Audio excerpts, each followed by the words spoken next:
ቤተሰብ እንዴት ናችሁ? ደህና ናችሁ ወይ? እኔ በጣም ደህና ነኝ፣ እግዚአብሔር ይመስገን።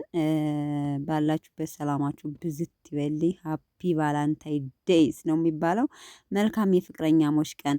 በነገራችን ላይ የእናቱ ልጅ ማለት ነው ብሩኬ አንድ በጣም ደስ የሚል መልእክት ለሁላችንም የሚጠቅም መልእክት አስተላልፏል እና ዛሬ ቫላንታይ ቀን ነው። ቫላንታይ ሆኖ ፍቅረኛሞች ተብሎ ማንም ትሁን ማንተም ማንም ትሁን አብረው የሚያድሩባት ቀን ነው። ይሄም ብሩኬ ባለጌ ነው ብላችሁ እንዳትሉ። ስለዚህ በዚህን ቀን ስህተት ሰስታችሁ መስዋዕት የምትከፍሉት ሴቶች ናችሁ እና ወንዶች ችግር የለም።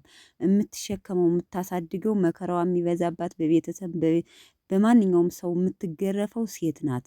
ስለዚህ ራሳችሁን ጠብቃችሁ አሳልፏት ይችን ቀን እያለ ምክር ሰጥቶናል፣ ቤተሰብ ማለት ነው። እስኪ ይሄን ነገር ስንቶቻችንን እንደዚህ አይነት ነገር ሀሳብ ሲሰጠን ትኩረት የምናደርግበት? በነገራችን ላይ እኔ ብዙ ጊዜ እላችኋለሁኝ፣ በነገራችን ላይ ወንድ ልጅ በቃ እንዴ እንትን ካለ በኋላ ምንም ችግር የለበትም አይደለ? አርግዥ ያችን ቀን ከተደሰተ በኋላ አይምሮ ያለው ልጅ ምናልባት ኃላፊነቱን ወስዶ ባይፈልግሽም እንኳን የማሳደግ እንትኑ ሊኖረው ይችላል፣ በወር እየቆረጠ ማለት ነው። ከአንዳንዱ ግን አላቅልሽም የታቅሻለሁ ብሎ የሚክድበት ልጅን ያክል ራሱ የሚክዱ ወንዶች አሉ። ስለዚህ ይችን ቀን ይቺ ቀን በነገራችን ላይ እኔ ኢትዮጵያ ውስጥ አሁን በሚዲያ ነው እንጂ ቫላንታይ ዴይ ምናምን የሚለውን ነገር እውነት ለመናገር አላውቀውም። ቤተሰብ ቲክታክ ሚዲያ ላይ ነው እንደዚህ ያወቁት ማለት ነው።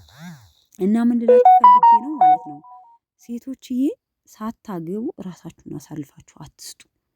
ምክንያቱም ብዙ ጊዜ ወንድ የሚፈልገውን ከተረከበ በኋላ ላሽ ነው እና ይደረሳል እኮ እንዴ። እንደውም ራሳችሁን ስታከብሩ ነው በኋላ የምታከብሩት። ምክንያቱም ለሚጠይቃችሁ ወንድ ወይም ደግሞ ፍቅረኛ ተሎ አፍቅሯችሁ የፍቅር አትወጂኝም ካልሰጠሽኝ ብትወጂኝማ ትሰጪኝ ነበር ብሎ የሚላችሁ ሊፈትናችሁ ነው። ራሳችሁን እንትን ብላችሁ በስነ ስርዓት ካገባ ይችማ ትክክለኛ ሚስቴ ናት ብሎ ሊል ይችላል በውስጡ ማለት ነው። እና ዝም ብላችሁ ይሄ እኔ እንጂ አላቅም ይሄ እኔ ምን እንደምላችሁ አላቅም። እና ሴቶችዬ ራሳችሁን ጠብቁ በጥቅሉ ማለት ነው።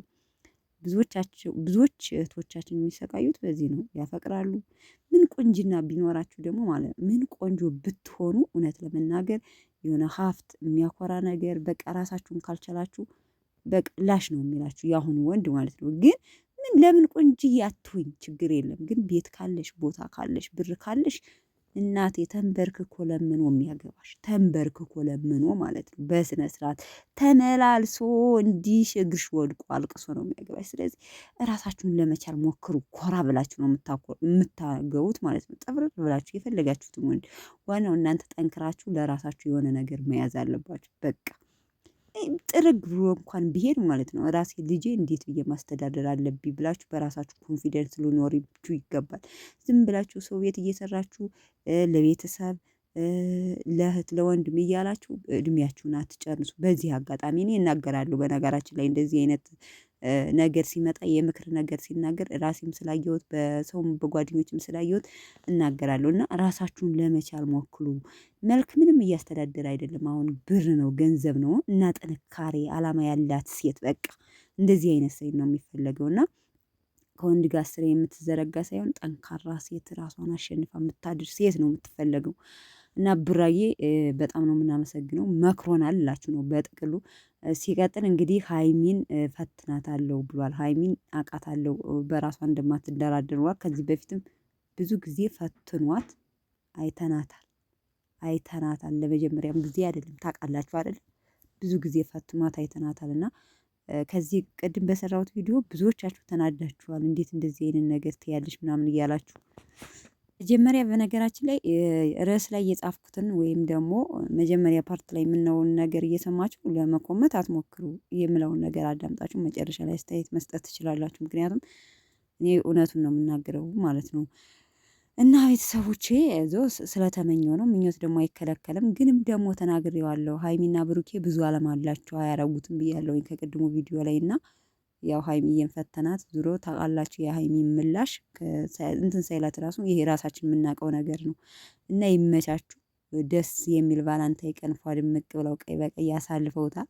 በጣም ነው የሚያምረው እንዴት እንዳሸበረቁ ለማንኛውም ቤተሰቦች እህቶቼ በጥቅሉ ራሳችሁን ጠብቁ። የዛሬው የብሩኬ ምክር ማለት ነው በጣም ትልቅ ምክር ነው እና ራሳችሁን እንትን ለማለት ሞክሩ እህቶቼ ማለት ነው። በተለይ እህቶቼ አረብ ሀገር ተንከራተን ለፍተን ሀገራችን ገብተን ከማይሆን ወንድ ጋር ምን ወድቅ ሰዎች ስንቶቻችንን አይተን አጣርተን ሁለመናውን ነገር እንትን ካልን በኋላ ነው ወደ እንትንም መግባት ያለብን። እሺ በተረፈ ወዳችኋለሁ ጨረቃዎች፣ በዚሁ ቀጥሉልን። ሀይሚ ዱባይ አልሄድም እያለች ነው ብሏል፣ ግን ትሄዳለች አታስቡ። እሺ ዘፈን ዘና በሉ ማለት ነው።